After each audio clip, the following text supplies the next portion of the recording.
Here I have Mitsubishi Outlander, and let me show you how to perform the factory reset on your dashboard.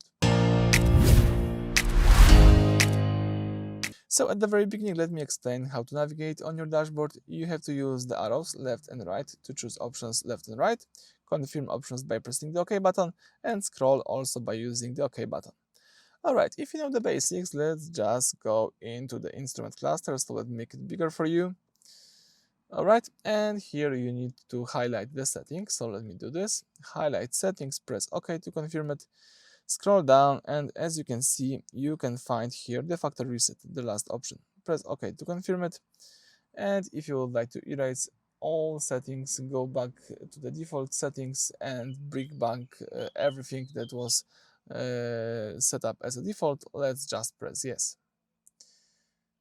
And that's it. You just perform the factory reset on all settings. Alright, so that's it. Thank you for watching.